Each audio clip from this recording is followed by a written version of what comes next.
시청자 여러분, 안녕하십니까. 조성식의 훅, 오늘 목동 스튜디오에서 진짜 귀한 분을 또 모시고 오늘 진행을 하겠습니다. 여러분들이 너무 좋아하시는 더불어민주당 박주민 의원님 모셨습니다. 안녕하세요. 네, 안녕하십니까. 박주민입니다. 작가님, 제가 한 6, 7개월 만에 뵌 것 같아요. 그래요. 네, 오마이 TV에서 가끔 또 이제 제가 이렇게 요청하면 나와주시고 그래가지고 너무 고마웠는데, 제가 이제 또 이렇게 따로 독립을 해서, 독립이니까 뭐 마치 독립군 같은데, 우정 출연 이렇게 해주셨습니다. 아니, 저야 좋죠. 네. 제 책을 마침 또 다뤄주신다 그래가지고. 아니, 근데 지금 이제 비상계엄 윤석열 내란 국면에서 이 책이 이 주민의 헌법이라는 책인데요. 야, 이거 처음부터 이러면 또 책 광고 하는 줄 알고 나가시는 거 아닌데. 책 광고 아닙니다. 책에 있는 내용이 너무나 지금 현실과 맞아떨어지기 때문에 저도 이거 읽으면서 이거 진짜 무릎을 쳤어요. 야, 진짜로 타이밍 좋다. 지금 개정판을 내신 거잖아요. 원래 그 전에 2019년에 책을 썼어요. 그러니까 제가 지역 주민분들이 찾아오셔가지고, 나이가 좀 많으신 어르신들이 찾아오셔가지고, 뜻밖에도 헌법을 한번 공부해보고 싶으시다 그런 거예요. 그래서, 아니, 뭘 고민하세요? 그럼 제가 강의해 드릴게요. 하고 강의를 해드렸는데, 그걸 녹음해놨다가 풀어서 제가 책을 만들었어요. 아이고, 좋은 아이디어. 네. 그래서 2019년에 이제, 발간이 돼서 3세까지 다 팔렸고, 4세를 찍겠다는 거예요. 근데 마침 내란이 터진 거예요. 그래서 제가 쓸 시간도 없었고, 기다려봐라 해놓고, 이제 사태 진행되는 걸 보니까 아무래도 헌법적 이슈가 많이 나오고 그래서, 이 내용 반영해서 차라리 개정정보판 찍자. 그래서 제가 설 연휴 때, 낮에는 뭐 일하거나 여러 가지 하고, 밤에, 이 개정정보판 작업을 해가지고, 온 걸 넘겼는데, 출판사가, 제가 좀 얘기를 좀 세게 담았다고, 그 윤석열 파면 결정이 나오고 나서 책을 풀겠다는 거예요. 그 책에 묶여 있다가, 조심스러웠구나. 네, 출판사가, 조심스럽게 하다가, 4월 4일 날, 이 선고 나오고 나서, 그 다음에 풀기 시작했어요, 책이 4월 4일부터 풀리기 시작했어요. 그 전에 작업은 다 해놨고 넘겨놨는데. 그 출판사 돈 벌겠네. 그런 책. 지금 꽤 잘 팔려요. 지금 제 앞에 정치사회 분야에 몇 권이 있는데요. 제가 5등, 6등 하는데. 앞에 대표님 책이 3권이나 있어요. 이재명은 합니다. 이재명의 길, 해가지고 3권 정도 있고. 한동훈 책은 밀려났네. 네, 제꼈어요. 제가 제꼈고. 그 다음에 더 특이하게 헌재가 이번 윤석열 탄핵 심판을 했잖아요. 그거를 책으로 묶어서 했어요. 헌재가, 헌법재판소가. 그게 2등 아니면 3등 하고 있어요. 그러니까 우리 이재명 대표님 책 3권, 근데 헌재 하나, 그 다음에 접니다. 대단하십니다. 야, 이거 오늘 이렇게, 또 실제로 그 순위도 그렇게 높네요. 내용도 난 진짜 좋다고 생각을 하는데.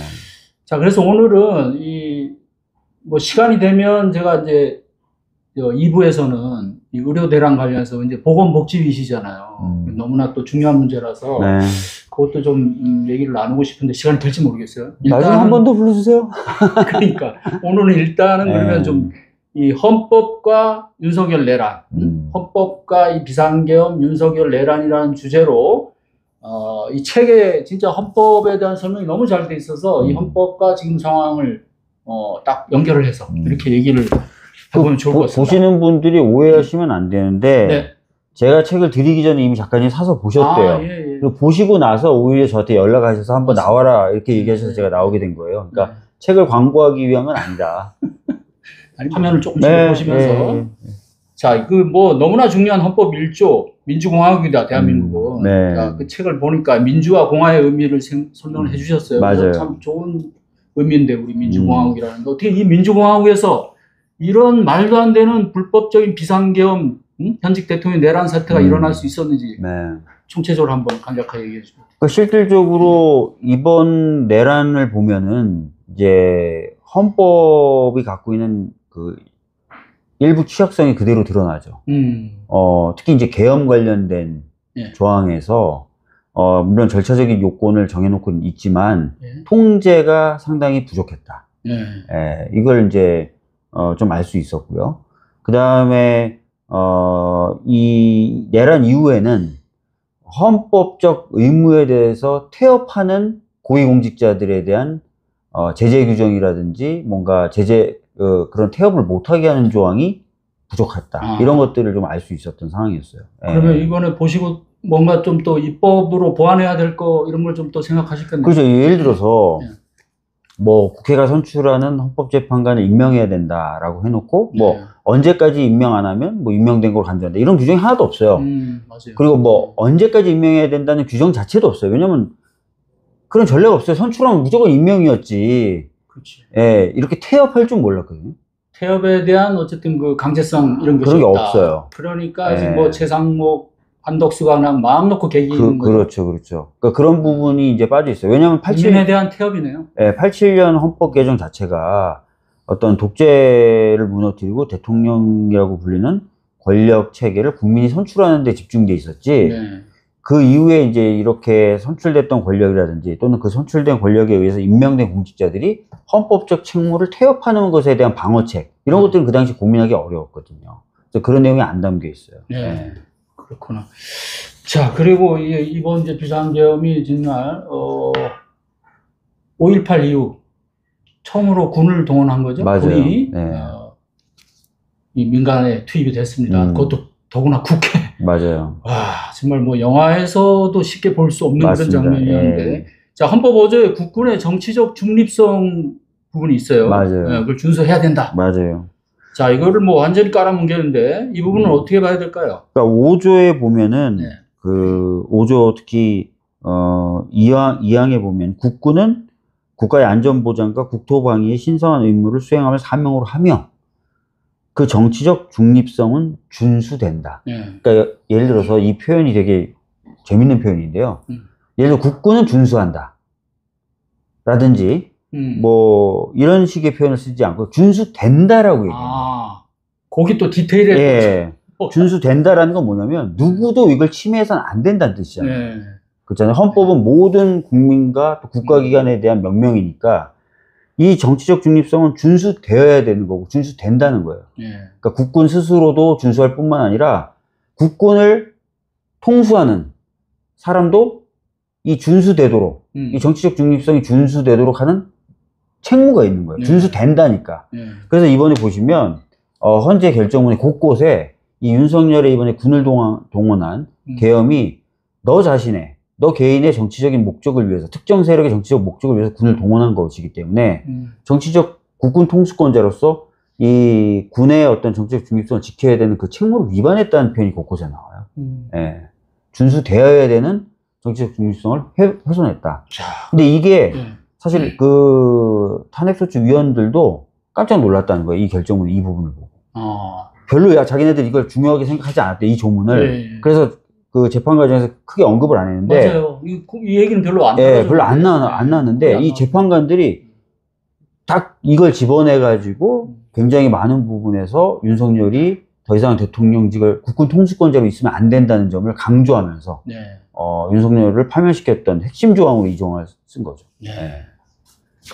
참 중요한 조항입니다. 이거를 군 통수권자가 이렇게 헌법을 수호하겠다고 선서하잖아요. 그렇죠. 그러니까 뭐 대놓고나 이 쐐기를 박았다고 보시면 돼요. 함부로 이제 국가 비상사태나 뭐 전시에 준하는 사변이 있지 않은 상태에서 군 통수권자가 군을 정치적 목적하에 움직이면 안 된다는 쐐기를 박아놓은 거예요. 앞으로는 그래서 계엄 함부로 하다가 오히려 날아갑니다. 근데 참 이런 기본적인 것도 안 살펴봤을까 아니면은 알고도 그냥 무시했을까 싶은데 어떻게 보세요? 그러니까 사실은 윤석열은 기억하시겠지만 초기부터 지금까지도 계엄이라고 하는 것은 대통령의 긴급 대권이다 또는 대통령의 고유 권한이다라는 표현을 많이 썼어요. 그러면서 한계가 없는 것처럼 얘기했는데 사실은 한계가 있는 거죠. 즉 군의 정치적 중립성은 준수된다는 한계가 있었던 거예요. 다시 말씀드리면 정치적 목적을 위해서 반대 세력을 억누르기 위해서 이런 식으로 군을 동원하면 안 되는 한계가 있었던 건데 그걸 애써 무시했지만 헌재는 그걸 다 찾아내서 아니야 계엄이라는 건 그래 대통령의 어떤 고유 권한은 맞지만 한계가 있어. 어떤 한계? 군의 정치적 중립성이 존중되고 준수된다는 한계가 있어. 근데 너는 반대되는 정치 세력을 억누르기 위해서 이 군을 동원했기 때문에 그 한계를 벗어난 군 통수권 행사고, 그래서 너는 그만둬야 돼. 이렇게 된 거죠. 예. 자, 그리고, 자, 오늘 시청자 여러분, 오늘 저 박주민 의원님과 진짜 이 헌법 공부를 하는 겁니다. 헌법 공부를 하면서 이 시국을 정말 제대로 평가를 해보는 그런 시간인데, 자, 12조 3항에 12조 3항에 예, 또 체포, 구속, 압수수색과 관련한 조항이 있어요. 근데 검사의 신청이라는 게 들어가 있잖아요. 네네. 검사의 신청에 의해서 법관이 발부한 영장을 제시하게 돼 있는데, 자, 이번에 뭐 어제도 그 난리를 쳤는데, 경찰이 경호처 대통령실 압수수색 하는데 계속 막아서요. 뭐 무슨 형사성법 뭐 네, 110조 111조인가요? 네, 맞아요. 네, 뭐 들이대면서. 자, 그럼 뭐 그런 사건이 있었는데, 자, 여기서 이제 제가 말씀드리고 싶은 것은 검찰이 그동안에 보면 여러 번 경찰의 그 영장 신청을 반려하잖아요. 반려했죠. 계속 거부해요. 여기에 대해서 경찰은 이제 방법이 없어요. 우리나라 헌법상. 네. 그래서 과거에도 이게 논란이 됐잖아요. 맞아요. 일본 경찰 같은 경우는 이런 체포 압수수색 영장을 법원에 직접 청구할 수 있잖아요. 네. 그 구속영장만 못하고. 그래서 우리나라도 이 부분에 대해서 좀, 뭐, 차후에 헌법 개정 논의가 있으면 이런 부분 한번 검토를 해야 되지 않느냐 하는데 또 반면에 반대하는 또 목소리도 많죠. 그래도 검찰이 뭐 이런 건 좀 해줘야 돼. 통제를 좀 해줘야 되는 거 아니냐. 경찰에 대해서는. 그런데 그 부분은 어떻게 보세요? 일단은 요 조항이 이번에 이제 탄핵 심판에서도 많이 언급이 됐었어요. 네. 뭐였냐면, 선관위에 군을 집어넣었죠. 네. 선관위에 군을 집어넣으면서, 뭐라고 얘기했냐면, 부정선거 의혹이 있어서 조사를 해보려고 넣었다는 거예요. 맞아요. 네. 근데 그런 강제적인 어떤 조사, 어떤 장소에 강제적으로 들어가서 조사한다든지, 아니면 사람에 대해서 강제적으로 인신을 구속한다든지, 체포해서 조사한다든지 하려면 모두 다 영장이 필요합니다. 근데 이번에 네. 군대를 그냥 넣어서 해보려고 했던 거예요. 그게 이제 계엄 상황이면. 네. 계엄 상황이라도 그렇죠. 네. 좀 일부 뭐 예외적인 그런 것도 그거는 있잖아요. 군사 관련된 범죄라든지 군사 이런 거지. 네. 선거 관련돼서 내가 궁금하니까, 의혹이 있으니까 넣어서 하겠다. 그건 말도 안 된다. 말도 안 되는 거고, 특히 아까 잠깐 말씀드렸는지 모르겠는데, 계엄의 요건이 안 되잖아요. 그러니까 이게 이제 말이 안 돼서 연동돼서 헌법 12조인 영장주의도 위반했다라고 판단했어요, 이번에. 예, 그래서 그거 참고하시면 될 것 같고, 두 번째는 검사가 굉장한 지위를 갖고 있는 것처럼 많은 분들이 생각하십니다. 실질적으로 예전에 조사한 거 보니까 30대의 나이에 가질 수 있는 직업 중에 가장 파워풀한 직업이 뭐냐? 1등이 검사였어요.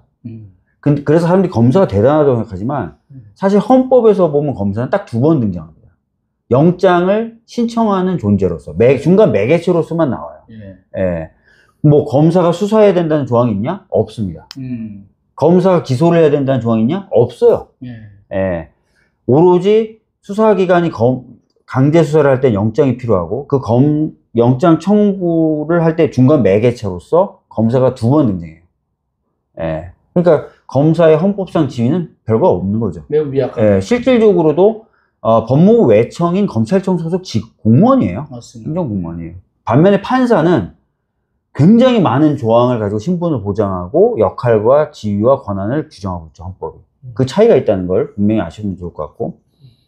그래서 이제 검찰에 대해서 개혁을 할 때 아예 영장 신청의 매개체로서의 지위도 좀 박탈하는 게 맞지 않겠냐. 별것도 아닌데 마치 그 영장 신청 권한, 청구 권한을 가지고 자기네들이 어마무시한 조직인 것처럼 의수되고. 사실 뭐 공수처가 출범하기 전까지는 완전히 독점이었잖아요. 예. 거기다가 다른 수사기관에 우위에 서면서 사실상 모든 수사기관을 통제하는 제왕적, 수사기관의 제왕, 수사기관 중에 왕처럼 군림하는 것 자체를 해체시켜야 된다 그래서 굳이 이 조항 둘 필요 없다. 방금 말씀하셨던 것은 해외에 그런 입법례도 없다, 별로. 그래서 헌법 개정하면서 이 조항을 없애자. 그런 논의가 많이 되고 있고 타당한 부분이 있어요. 그건 좀 일리가 있다고 보시는데. 자, 그 부분이 이제 뭐 이번에 경호처 그 차장 뭐 간사 이게 여기 이제 16조에 보니까 주거에 대한 압수수색 시 또 똑같은 얘기가 있어요. 검사의 신청에서. 헌법에 그렇죠. 2번 있어요. 그래서 12조 16조 2번 검사가 등장할 뿐인데 같은 취지죠, 같은 취지예요. 그냥 검사의 지위는 별거 없습니다. 헌법상으로 그냥 영장을 통해서 강제 수사를 해야 되는데 그 영장 청구의 도관 매개체 역할을 좀 해라라는 거예요. 근데 굳이 이 규정을 둬서 마치 이 규정을 활용해가지고 모든 수사기관에 무위에 있는 것처럼 하는 걸 유지시킬 필요가 있느냐라는 고민이 옛날부터 있었던 거고. 알겠습니다. 그렇습니다. 예. 자, 그리고 같은 12조 6항에 보니까, 이제 법관의 그 적부심사 청구에 대한 부분이 있는데, 그러니까 체포 구속을 당할 때. 네. 자, 이번에 그 윤석열이, 공수처에서 이제 체포영장을 법원에 의해서 이제 발부받았잖아요, 정부에서.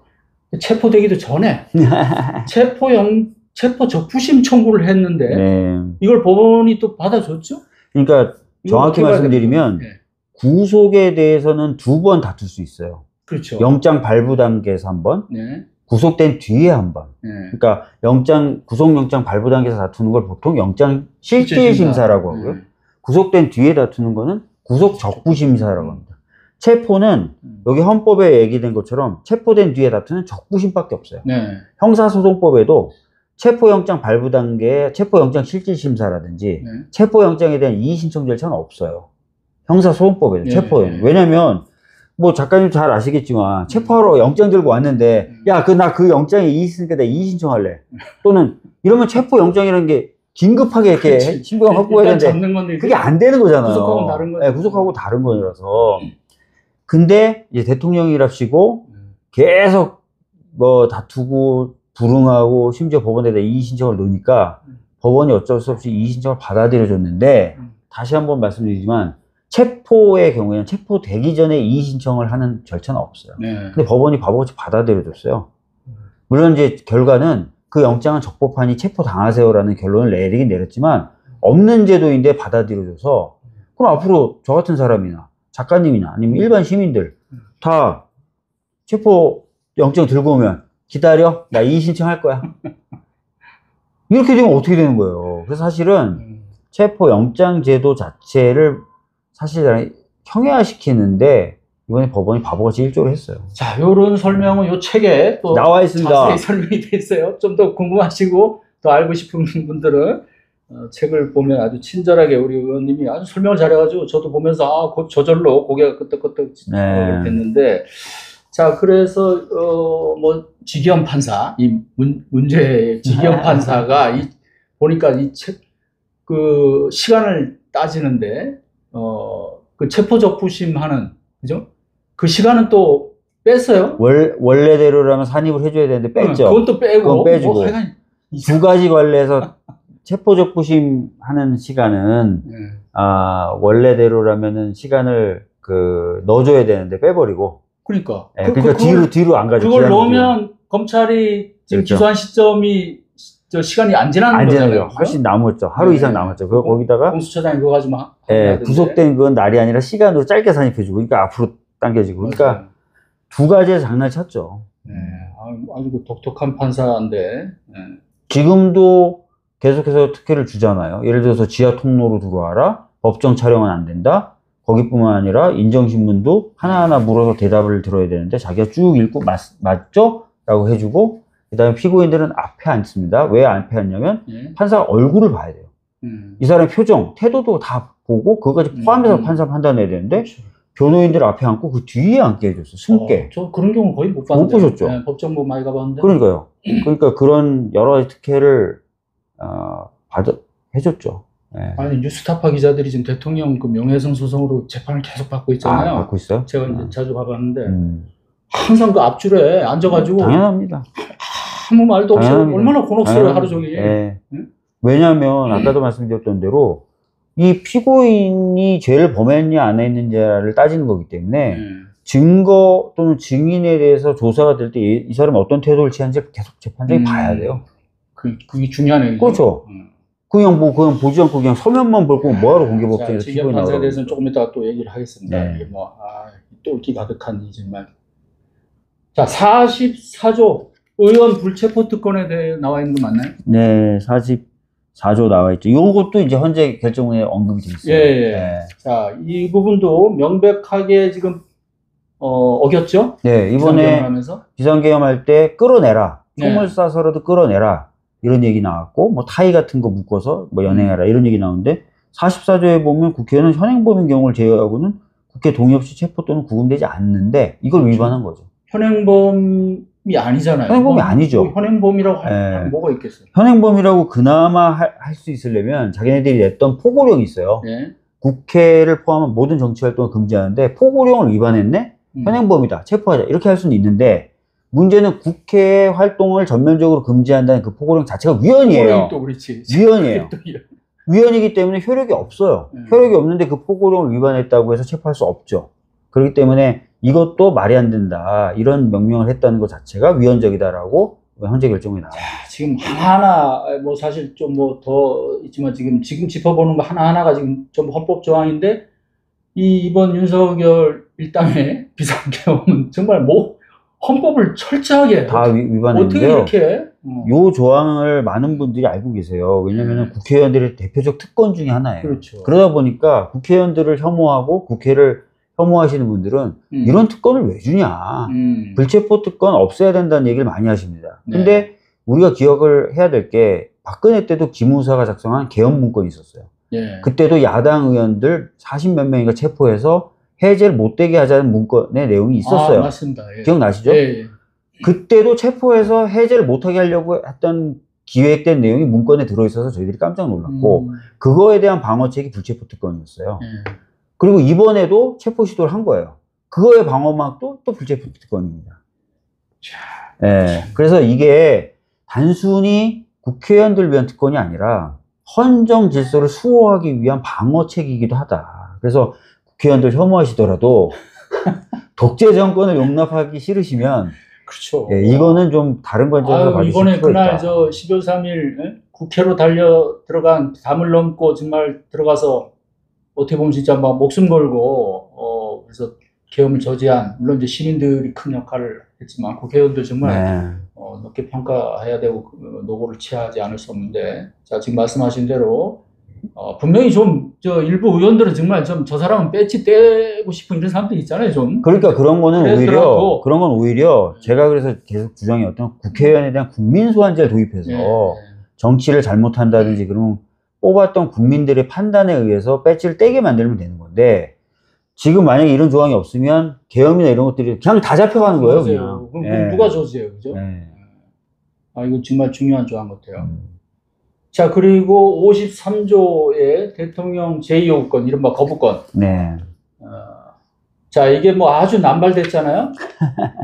세상에, 아무리 양심이 있어야지.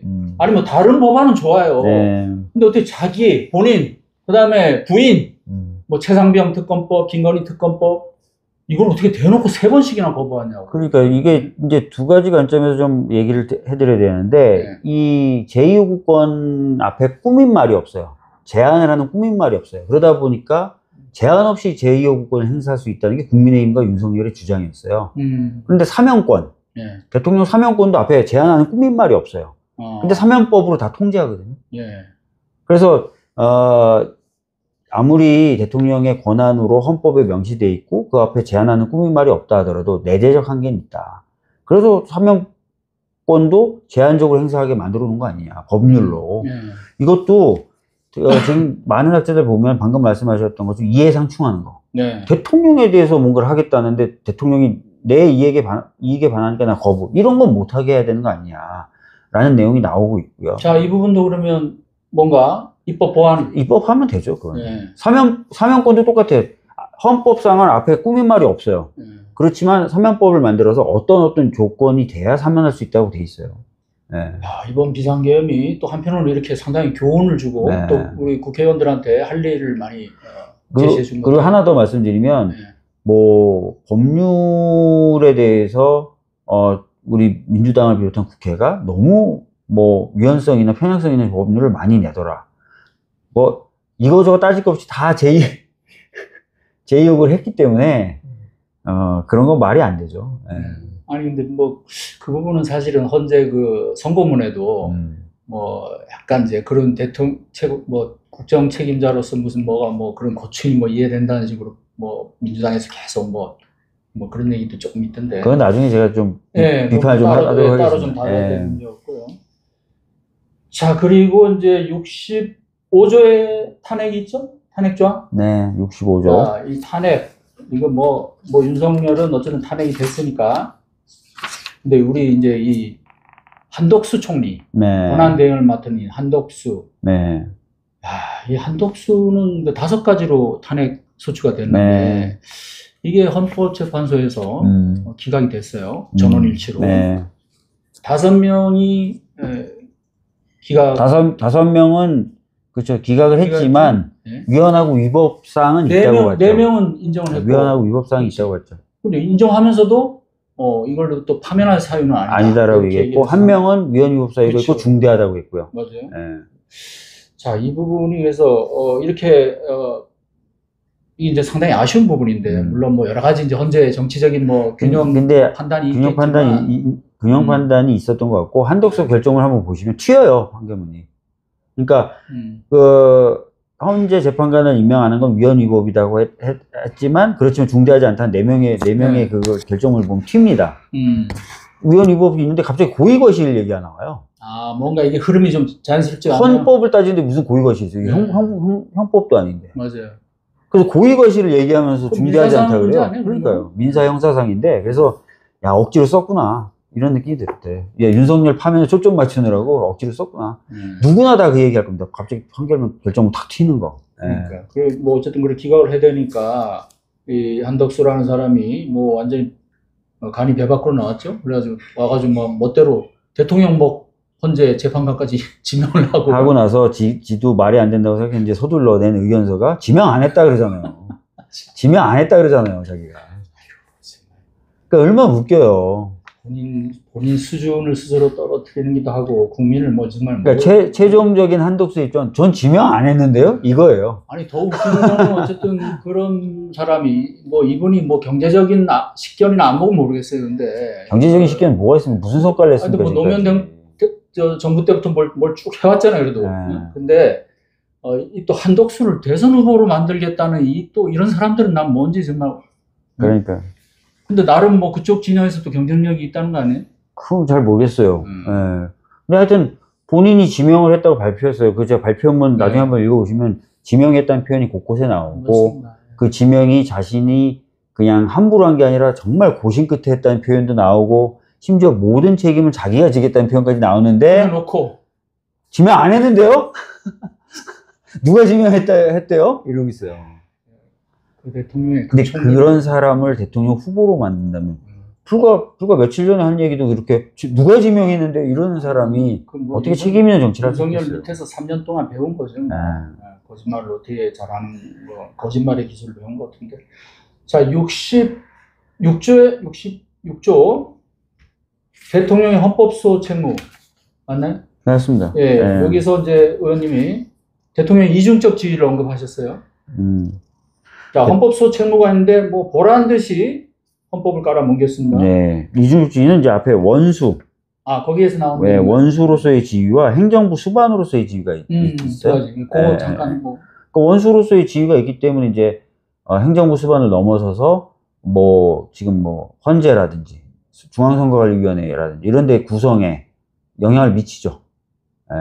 그래서 얘기하는 거예요. 그게 헌법상 좀 이렇게 모순되는 부분은 없나요? 이게 지금 행정부 수반으로서의 위치하고. 그러니까 대통령제에서는 워낙 강력하잖아요. 대통령제에서는 대통령이 이제 헌재라든지 또는 뭐 대법원장도 대통령이 임명하지 않습니까? 그러니까 그런 기관 구성 권한 및 책무를 주죠. 그러나 다 대통령이 마음대로 할 수 없게 만들려고 헌재 같은 경우 333 구조를 만들어 놓고, 그러니까 국회 3, 대법원장 3, 대통령 3, 333 구조를 헌재든 선거관리위원회도 그렇게 다 만들어 놓은 거예요. 근데 이제 여기서 문제가 생기는 게 이거죠. 대통령이 그러면 국회가 선출해서 보냈는데 임명을 안 해버려요. 또는 내 마음에 드는 사람만 임명하고 내 마음에 드는 사람 들지 않으면 임명 안 해요. 그러면 333 구조가 무너지면서 대통령이 다 먹게 되는 거죠. 헌재도 먹게 되는 거고 중앙선거관리위원회도 먹게 되는 거고 그럼 왕이 되는 거죠. 그래서 그렇게 못하도록 국회가 선출하면 무조건 임명하라는 건데 이번에 한덕수, 최상목이 그걸 다 어겨버린 거예요. 그러니까요. 근데 그걸 탄핵을 하면 그나마 그걸 좀 제재할 수 있는 게 헌법재판소인데 헌재에서는 또 기각을 하고 이건 뭐 아주 모순적인 상황이 지금 계속 헌재는 그러니까 제가 보기에 아까 균형적 관점 또는 뭐 여러 가지 고민해서 대통령만 탄핵하고 나머지는 좀 그렇게 하자고 판단한 것 같은데 바보 같은 도매금으로 다 바보 같은 생각이었던 것 같아요. 그러니까요. 이게 상당히 사실은 후대에도 안 좋은 그런 선례를 남기고. 그래서 이번에 그냥 마은혁 재판관이 주심을 맡았지만 대행이 지명한 거에 대해서 전원일치로 효력을 정지시켜버렸잖아요. 근데 그것도 또 이제 지금 가처분이라서 또 나중에 또 어떻게 될지 모르겠어요. 상관없습니다. 예. 일단은 뭐 본안 판단으로 시기를 조절하는 거니까 헌재가 시기를 조절하는 겁니다.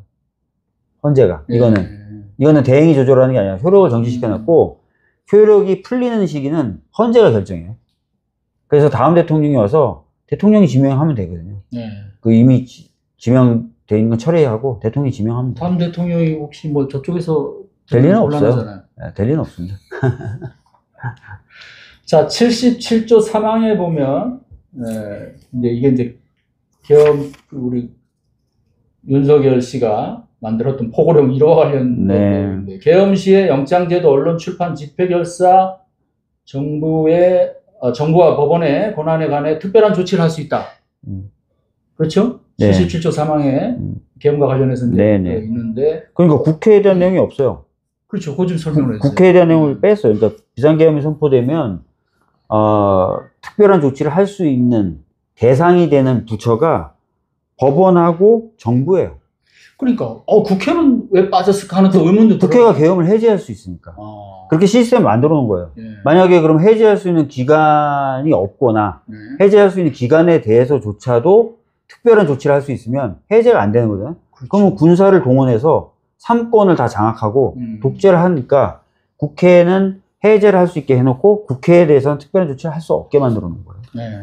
그래서 국회에다 군대를 넣었다는 것 자체가 내란이 되는 겁니다. 그게 이제 전두환에 대한 군사반란 재판에서 국회에 군사와 그 경찰을 넣어서 국회의원들의 출입을 또 막았어? 내란이야. 라고 그 판결문이 그대로 돼 있어요. 자, 그럼 포고령 1호가 보면 이제 정치활동 금지해가지고 돼 있잖아요. 정치활동 금지인데 국회를 박아놓죠. 바로 그렇죠. 위헌이죠. 거기서부터 바로 1호부터 바로 위헌이죠.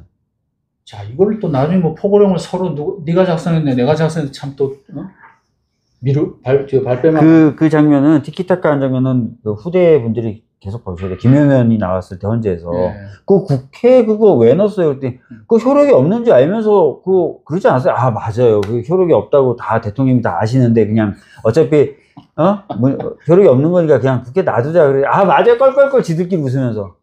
그 장면 기억나시죠? 왜냐면 그게 국회가 들어간 순간 바로 위헌이거든요. 어이가 없네요, 정말. 그 장면은 나중에 한 10분도 안 되니까 다시 국회에 관련된 포고령 부분 한번 보실 필요가 있어요.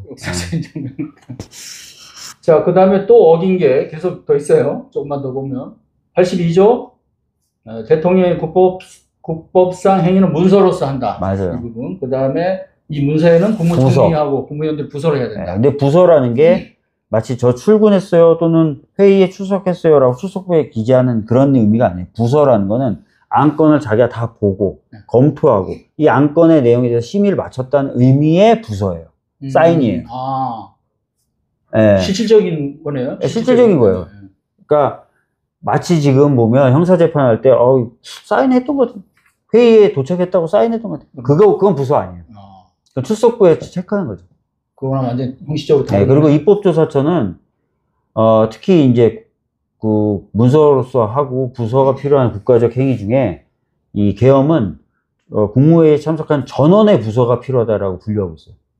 법제처에서. 자, 지금 국무위원들조차도 한덕수조차도 지금 안 했다고 다 얘기하는 거죠. 근데 윤석열 혼자 우기고 있나요? 지금? 우겼던가요? 윤석열도 없다고 하죠. 문서가 없는데요. 뭐 하긴 문서 자체도 문서가 없는데요. 근데 심의는 있었다고 하는 거잖아. 심의는 있었다고 박성재나 이런 몇 명이 얘기하죠. 몇 명이 우겼죠. 왜냐면 내란의 주요 종사자들이니까. 두 명 아니에요? 박성재하고 이상민? 2명? 나머지는 없었다. 심의도 없었다는 거죠. 심의도 없었다는 거고. 야, 여기서 또 역대급 거짓말이 나왔어요. 자, 그리고 84조가 이제 대통령의 그 형사상 소추 문제. 이거 뭐 너무나 유명한 조항인데, 내란 외환죄 외에는 소추를 당하지 않는다. 자, 이 소추의 의미를 두고 또 논란이 있습니다. 우리 대표 재판. 자, 그러면. 근데 이건 헌재에서 2007년도에 결정할 때 소추의 의미를 소송을 제기하여 진행하는 것이라고 돼 있어요. 그렇게 해석을 했어요. 그리고 형사소송법에도, 소추의 의미에 대한 조항이 있어요. 소송을 제기하고 진행하는 거죠. 자, 그러면은 내란죄, 외환죄, 뭐 지금 뭐 윤석열은 다행히 내란죄니까 뭐 수사할 수 있었던 거고, 네. 근데 일반 범죄인 경우에는 이제 할 수 있죠. 탄핵됐으니까. 아니 지금 뭐 당연히 하는데 네. 현직 대통령 신분일 때 일반 범죄에 대해서 수사가 수사는 할 수 있어요. 그 부분에 대해서 왜 뭐 또 헌법학자들 의견이 좀 아니, 다른데 수사는 가능하다는 게 아니, 수사는 당연하고요. 박근혜 때 수사 다 했어요. 박근혜 때 윤석열이 그 특검팀이 압수수색도 다 했어요. 그 저기 대통령 파면 때. 되기 전에. 예. 아니, 그거 다 우리가 몇 년 전에 다 봤던 건데요, 뭐. 까먹었어요. 그때 특검에서 했어요. 맞아. 검찰에서는 좀 하다가 해놨고. 검찰에 좀 하다가 특검 받았어요. 특검이 받아서 특검이 했고 압수수색 시도도 다 했고요. 예, 문제 없습니다. 자, 그럼 그 부분은 문제가 없고 이제 또 하나가 이제 뭐 수사권 문제인데 이건 사실 얘기하려면 조금 긴데 간단하게만 언급하면 이제 공수처가 이제 검찰도 그러고 수사권 있습니다. 걱정하지 마세요. 수사권 문제가 있었잖아요. 이것도 지금 집요하게 물고 늘어지고 수사권 있습니다. 국민들 일부가 걱정하는 게 이 직연 판사 재판부가 워낙 지금 말이 안 이상해서 말이 안 되고 직위원이 구속을 취소하면서 썼던 결정문도 내용을 보셔야 돼요. 수사권이 없는데 왜 했냐는 표현이 아니에요. 직권남용을 수사하다가 내란죄를 수사했다고 하는데 그럼 수사권이 있잖아요. 그 증거가 명확하지 않다. 그러니까 그 자체를 부정한 게 아니고 그걸 어떻게 부정합니까?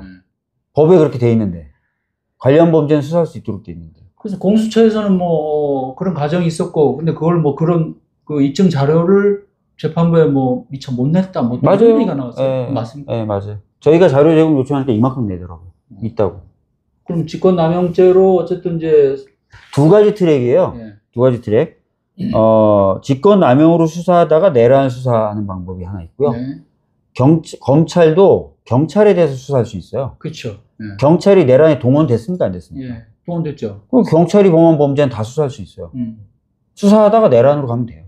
자, 그럼 공수처나 검찰이나 아무 문제 다 없어요. 문제가 없다.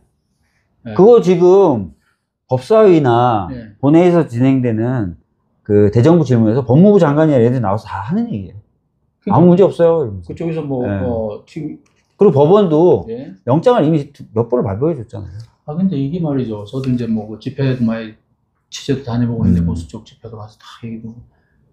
이 보수 우파 쪽에서는 이걸 너무나 그렇게 믿고 있어요. 그러니까 말이 안 돼. 제가 그때 대정부 질문했던 거 보시면 그래서 불법 수사다 모든 게. 제가 대정부 질문 그래서 정리하잖아요. 제가 처음에 공수처장 불러내고 그 다음에 법무부 차관 불러내고 경찰청장 불러내고 그 다음에 대법관이죠. 법원 행정처장 불러내고 다 물어보잖아요. 이 영장 적법하냐 아니냐. 다 적법하다. 영장이 적법하다는 건 뭐예요? 수사가 적법하니까 영장이 적법한 거잖아요. 그러니까 형사소송 시스템에 관련한 데는 모든 국가기관이 다 그 영장 적법하다 그랬거든요. 전제는 뭐예요? 수사권이 있으니까 적법한 거 아닙니까? 수사권이 없으면 영장도 안 내주겠죠? 당연히 안 나오죠. 그래서 대법관까지 다 적법하다고 수십 번 얘기했던 거니까요. 걱정하지 않아요. 전혀 걱정하지 말라. 지금도 법원 행정처장, 뭐 법무부 차관들 계속 적법합니다 하고 있어요. 자, 그리고 89조 5항 6항이 이제 국무회의 심의에 관한 내용인데, 여기에 보니까 이제 계엄 선포 해제 이걸 다 심의해야 된다 이런 내용이 있는 것 같아요. 이게 이제 뭐 또 전혀 안 지켰죠? 안 지켰죠. 아까 말씀드렸던 것처럼 없었다는 거잖아요. 한덕수조차도 국무회의는. 그리고 여기서 군사에 관한 중요 사항이 있더라고요. 그러면 이게 계엄 시에 지금 윤석열이 지금 직접 부대를 막 이동시켰는데 이거 여기에 해당된다고 볼 수 있을까요? 그거는 이제 사실 계엄사령군이 한다고 봐야 되는데, 그렇죠. 문제는 뭐냐면 이 부분도 나중에 내란죄에서 따져야 되는데, 계엄사령관이 지시했습니까? 대통령이 지시했습니까? 대통령이 했잖아요. 그러니까요. 계엄사령관 저처도 없고, 그 다음에 실제 병력 이동은 합참의장이 하고 지가 전화 계속 하잖아요. 아시잖아요. 비아폰을 군대 내에 원래 비아폰이 있어요. 그래서 장군들은 다 그 군대에서 불출된 비아폰을 갖고 다녀요. 근데 이번에 대통령실에서 별도로 불출했잖아요. 박정권이 이렇게. 그 서버 압수수색하기 때문에 막는 거잖아요. 그렇죠.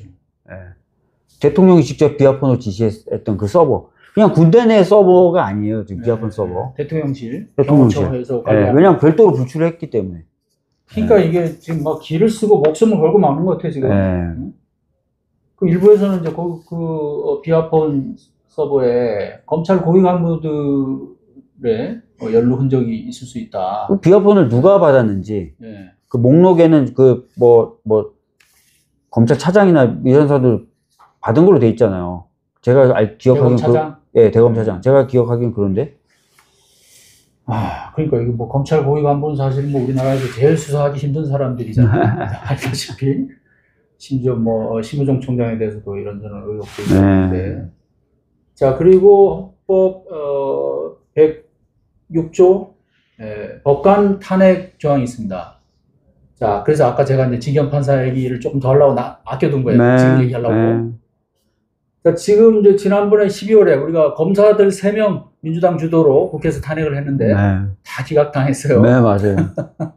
그것도 참 아쉬운 부분인데. 근데 검사 탄핵도 기억하시겠지만 누구죠? 그 마약 수사 덮어준 처남 누군가 마약 수사 덮어줬다가 이정석. 예. 그 친구는 탄핵은 기각됐지만 바로 기소당했어요. 맞아요. 그러니까 헌재가 좀 웃긴 걸 수도 있고 경우에 따라서는. 그리고 저희들이 했던 탄핵 자체가 문제가 있다고 보는 것도 웃기죠. 바로 기소당한 친구 아니에요. 아니 그리고 중앙지검 간부들, 중앙지검장 그거는 사실 일반인도 아니고 대통령 부인에 관한 수사하고 이미 관련 증거들이 많이 나왔는데도 그렇게 노골적으로 봐주기 한 것을 이렇게 해도 기각 탄핵이 안 된다 이러면 사실 좀 깝깝해요. 깝깝하죠. 향후에 맞아요. 그런 문제에 대해서 어떻게 그럼 대처해야 되냐 도대체. 그리고 대놓고, 검사들 3명에 대한 탄핵을 기각하면서도 헌재는 소위 말하는 줄탄핵은 아니다. 탄핵권 남용이라는 건 아니다 라고 판단했어요. 이상하고 의심되고 법률 위반의 소지가 있으면 탄핵은 해야 되는 거다. 해도 되고 해야 되는 거다라고 얘기했죠. 자, 지기현 판사 아까 잠깐 얘기했는데 이제 그런 기상천외한 뭐 전무후무한 구속 기간을 날짜가 아닌 형사소송법에 나온 날짜가 아닌 시간으로 계산하고 그래서 윤석열을 풀어주고 또 지금 재판에서도 계속 특혜성 아까 말씀하셨잖아요. 그런 행동들을 하고 있어서 국민의 지탄과 지금 아주 분노를 지금 자아내고 있는데 자, 이 지판사에 대해서는 탄핵 가능한가요? 어떻습니까? 지금 상황, 현재 상황에서. 법률 위반이나 헌법 위반이 명확하면 탄핵할 수는 있겠죠. 지금 민주당에서는 아직 그런 것까지 거론하고 있진 않아요. 근데 계속 이런 식으로 만약에 계속 뭔가 좀 일반적인 상식이나 그게 안 맞는 행동들이 계속 나온다 이러면 또 당연히 할 수 있겠죠. 이게 작은 사건을 다루고 있는 게 아니잖아요. 지금 이 여론이 아주 안 좋아요. 그 부분에 대해서. 그러니까 지기현 판사라는 사람에 대해서도 최근에 좀 들어보니까 굉장히 당황하고 있다 그러더라고요. 이상하다. 왜 이러지? 막 이러고 있다는 거예요. 자기는 다 선배들하고 상의해서 했는데 이러면서. 하여간 참 상의를 어떻게 했는지 근데 한번 보십시오. 이게 재판 진행에도 굉장히 자기가 잘못했다는 걸 알게 될 거예요. 왜냐면 내란 우두머리는 불구속이에요. 네. 내란 주요 종사자를 포함한 내란 관련자들은 구속돼 있어요. 구속되면 아시다시피 6개월 내에 재판을 끝내야 돼요. 네. 불구속은 1년, 2년 늘어질 수 있어요. 1심, 2심, 3심. 네. 그러니까 내란 종사자들은 판결이 나오는데 내란 우두머리 판결이 안 나오고 활보하고 있는 거예요. 이 상황이 벌어질 겁니다. 지가 못 견딜 거예요, 지금. 이상하잖아요. 일부에서는 그래서 그 전에 인사 발령 날 걸 기대하고 있다. 아니, 정규 인사가 끝났는데. 그러니까 예상보다 지금 더 있다면서요, 지금. 아니, 근데 솔직히 그게 중요한 게 아니라요. 네. 지가 수습을 해야 돼요, 이거는. 아니, 생각해보세요. 내란 주요 종사자, 윤석열의 이야기를 듣고 움직였던 애들은 다 구속돼서 1심 결과가 나오는데, 얘는, 윤석열은 결과가 안 나오면 지가 그걸 어떻게 견딜 거예요. 일주일에 2-3번씩 재판하자고 하고 그게 먹혀야 되는데 안 먹히면 자기가 어쩔 수 없이 다시 재구속을 해야 될 겁니다. 그리고 이제 109조에 재판의 심리와 판결을 공개한다. 근데 이제 단서 조항이 있습니다. 다만 국가의 안전보장 또는 안녕 질서를 방해하거나 선량한 풍속을 해할 염려가 있을 때는 법원의 결정으로 공개하지 않았다. 지난번에 이제 김용현 전 국방부 장관 재판을 비공개로 진행했죠. 이번에 이제 증인 신문조차도 비공개로. 처음에 이번에 윤석열 관련돼서도 재판정 내에 그 촬영이나 이런 거 안 됐다. 이번에는 했다 그러더라고요. 이게 이제 막 요청이 있고 비난이 있으니까 허락을 하는데, 지난번에 김용현 재판은 아예 이런 이유를 지금 이제 뭐 근데 이게 내란 사건 재판인데, 지금 이 상황에서 이게 국가의 안전보장과 어떤 관계가? 아무 의미 없고요. 제가 보기에 그냥 편히 봐준 것 같고, 잘못된 거고, 헌재 결정문에도 이렇게 돼 있어요. 이번 그 내란은, 군사가 이렇게 동원이 돼서 국민의 기본권이나 아니면 헌정 질서를 하지 않을 것이라는 국민의 굳은 신뢰를 40몇 년간 형성되던 신뢰를 훼손한 중대한 사건이다. 국민들이 큰 충격을 받았다. 이런 표현이 나와요. 그럼 국민들이 받은 큰 충격을 회복시키려면 얘가 단죄받는 장면을 국민들이 봐야 되는 거잖아요. 그래야 헌법이 살아있고, 헌법이 규범을 갖고 있다는 걸 다시 느끼실 거 아니에요. 그래서 이런 것들은 오히려 국가의 이익을 위해서 공개해야 됩니다. 그러니까 잘못된 판단이죠. 그래서 참 이게 어떻게 한 재판관이 이렇게 계속 연속으로 이럴 수 있나, 이 부분이 상당히 이제 의아스러운 거고, 그래서 여기에 뭔가 우리가 모르는 또 고도의 어떤 음모가 작동되는 게 아니냐. 걱정을 많이 하죠. 예의주시는 해야 됩니다. 그러니까 뭐 국회에서 계속 좀 꾸짖어 주시고 뭐 이래야 될 것 같아요. 계속. 그러면 아무래도 좀 법원도 긴장하잖아요. 그럼요. 국회의원들이 또 계속 지적하고 하면. 자, 그리고 이제 마지막으로 128조 대통령 임기에 관한 조항이 있더라고요. 네. 128조.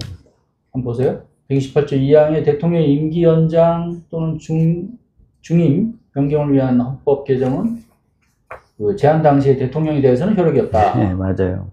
자, 지금 이 부분에 대해서 이제 뭐 논의들이 많은데, 이전부터도 있었고. 네. 근데 지금 4년 중임, 네. 이거 개헌을 하면, 자, 지금 이번 대선에서 당선되는 대통령은 해당이 안 되는 거죠. 그러니까 이번에 개헌을 하는 게 아니잖아요. 이번에 그러니까, 대통령 선거를 개헌하는 게 아니잖아요. 아니면. 결국 우리 대표가 대통령이 되면 우리 대표 임기 중에 개헌을 하게 되고. 그럼 우리 대표는 이 조항에 의해서 중임을 하진 못하는 거죠. 못하는 거죠. 그 다음 대통령도 적용돼요. 맞아요. 근데 지금 민주당 입장은 대선 전에는 개헌은 이거는 뭐 물리적으로도 힘들다. 지금은 못해요. 하고 싶어도. 하면 좋을 것 같은데. 그럼 한 번 더 할 수 있잖아요. 국민선거법이라는, 국민투표법이라는 법이 있는데 이게 위헌 판결을 받았어요. 재외국민들에 대한 배려가 없어요. 그래서 이건 위헌이다라고 나왔기 때문에 헌법을 개정하려면 아시는 것처럼 국민투표를 거쳐야 되지 않습니까? 근데 시스템이 위헌 판결을 받은 거예요. 국민투표를 해야 되는데 국민투표에 대한 시스템이 위헌 판결을 받은 거예요. 그럼 그거부터 바로 잡아야 되네? 그래서 대표가 그랬잖아요. 국민투표법 개정을 서둘러 보고 그게 되면은 일단 이번 대선 때는 내란 중식을 위한 조항들, 헌법 전문에 5.18을 넣는 거하고 계엄에 대한 요건을 강화하는 거 정도는 하고 권력구조 개편이나 이런 거는 우리 임기 때 하자라고 제안을 던졌는데 국민투표법 개정 자체가 무산됐어요. 그래서 이번 대선 때는 아예 어떠한 내용으로든 개헌에 대한 투표는 같이 병행하지 그럼 못합니다. 대통령 임기에 관한 부분은 민주당 입장은 어쨌든 이제 일단 대선이 끝나고 이제 입장 여부와 상관없이 시스템적으로 안 돼요. 새 정권에서 뭐 하는데 그때 가서 이제 다시 논의를 하겠네요. 이번에 기억하실지 모르겠는데 그 야 5당 원탁회의란 구조가 있어요. 아시나요? 잘 보도가 안 되더라고요. 그 원탁회의에서 공동으로 발표했잖아요. 이번에 이제 대선 끝나고 나면 원탁회의를 좀 더 가동해서 개헌 내용을 만들어내고 그 내용으로 개헌을 한다. 이렇게 돼 있잖아요. 그래서 일각에서 우리 당이 마치 개헌에 반대하는 것처럼 얘기하는 건 안 맞죠. 뭐 그렇게들 인식은 그게 잘못됐죠. 왜냐하면 대표도 국민투표법이 개정되면 내란 종식에 관련된 내용 정도는 우선 개헌을 하고 그 다음에 논의가 필요한 내용들은 임기 중에 개헌을 하자라고 했고 그 워딩이 다 그렇게 나오는데 그걸 안 읽어보나 봐요. 그 다음에 원탁회의에서는 대선 이후에 개헌 내용을 마련해서 야후당이 협조해서 개헌을 하자 이렇게 된 거잖아요. 사람들이 문제 딱 중요한 단어만 딱 생각하니까 사실 이제 지금 말씀하신 거 조금만 그 들여다보면 한 페이지도 안 돼요. 반 페이지도 안 돼. 우리 대표 그 읽는데 시간은 30초밖에 안 걸리더만. 근데 기자들이 이제 제목 장사를 하고 그걸 또 저쪽 당에서 활용하니까 많은 국민들이 대표가 무조건 개헌을 반대하는구나 이렇게 생각하죠. 그 한동훈 전 대표를 비롯해서 뭐 그 임기 단축론을 또 주장하는 사람들이 있잖아요. 그거는 이 조항하고 의견에 해당이 안 될까요? 해당이 안 돼요. 임기 단축은 해당이 안 되는? 이 조항을 읽어보시면 예. 임기 연장 또는 중임 변경을 위한 헌법 개정만 돼 있고 임기 단축을 위한 헌법 개정은 없어요. 근데 이걸 모르시고 또 임기 단축도 적용 안 되는 거 아니야? 막 이렇게 얘기하시는데 시사평론가들도 굉장히 유명한 시사평론가들도 잘 모르는 사람들 많아요. 얘기를 못 하더라고요. 그래서 답답해요. 헌법을 읽어보시면 되는데. 그럼 그 부분은 이제 해당이 헌법하고는 상관이 없는 얘기다. 네. 시간이 지금 어떻게 2분 남았어요. 그러면 네. 오늘 그만해야겠다. 자, 지금 의료 대란 문제 지금 왜냐하면 의대생들이 학교로 뭐 복학은 이제 많이 하긴 했는데도 여전히 뭐 지금 파행이 계속되고 있어서 이 부분은 너무 중요한 문제라서 국민 실생활하고 네. 보건복지 계시는데 요건 그러면 다음에 기회를 한번 더 주세요. 네, 시간 한번 주시면 좀 이번 주 다음 주에 좀 변곡점이 생길 수도 있어서 뭐 나중에 한번 또 뭐 제안하시고 그런 게 있죠 지금. 아니 저는 계속 대화하자고 얘기는 하는데 뭐 의료계 입장에서는 의료계는 또 본인들 생각과 욕심이 있고 또 정부는 또 본인들 생각이 있으니까 잘 안 되고 있어요. 알겠습니다. 자, 그 부분은 그러면 다음에 다시 한번 여기서 인터뷰를 한번 또 진행하는 걸로 하고. 자, 오늘은 헌법과 윤석열 내란 이런 주제로 이 헌법 전문가이신 박주민 의원님 모시고 다 같이 헌법 공부를 했습니다. 여러분께도 아주 유익한 시간이 됐을 거라고 생각이 됩니다. 박주민 의원님 오늘 바쁘신데 이렇게 시간 내주셔서 감사합니다. 네, 헌법은 꼭 읽어볼 만한 내용이고 양이 많지 않으니까 꼭 한번 읽어보세요. 네, 자, 헌법을 읽으시고 요거는 이제 이왕이면 요걸 통해서 읽으시면 조문별로 돼 있어요. 조문별로. 진짜 설명이 너무 잘 돼 있어가지고. 자, 시청자 여러분, 조성식 의원 여기서 마치겠습니다. 감사합니다. 네.